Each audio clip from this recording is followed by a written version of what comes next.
Matagal na raw nanunuhol ng mga testigo si Senador Risa Hontiveros, ayon sa isa sa mga abogado ni Pastor Apollo Kibuloy. Ang detalye sa agenda report ni Francis Folve.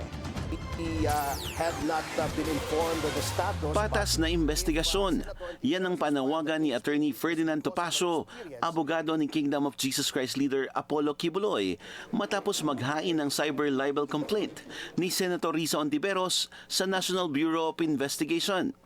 Humingi ng tulong ang senadora sa NBI para imbestigahan at matukoy ang mga taong nasa likod ng Facebook at YouTube account na pagtanggol balyente, pati na kay Michael Maurilio. Hinahanap at tinatakot. Sinabi ni Maurilio sa isang video post sa social media accounts na binayaran siya ni Hontiveros ng 1 milyong piso para tumistigo laban kina Kibuloy, dating Pangulong Rodrigo Duterte at Vice President Sara Duterte.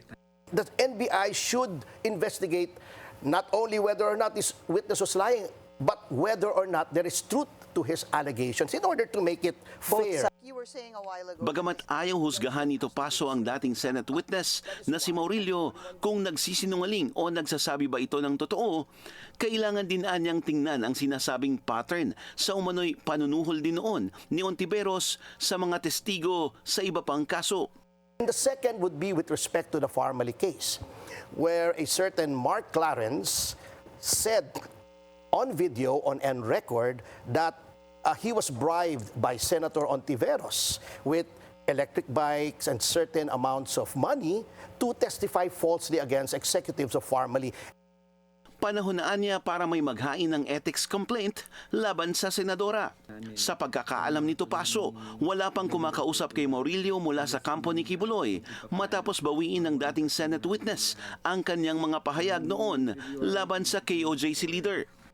It appears to have been spontaneous, but of course, if someone who recants, let us be candid here, if there is a witness who is doing an act that is favorable to your client, it is natural to extend help and assistance to that particular witness. Sa usapin naman ng impeachment complaint laban kay BP Sara, sinabi ni Topacio sa programang On Point na hindi na dapat ito makatawid pa sa 20th Congress alinsunod sa konstitusyon.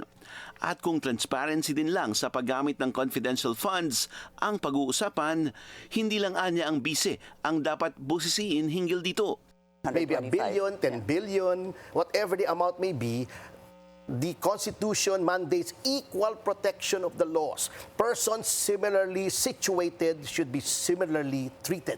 Why was the Vice President singled out? Si Topacio ang itinalagang tagapagsalita ng partido ni FPRRD na PDP laban sa isyu ng impeachment. Para sa agenda, Francis Folve, Billionario News Channel.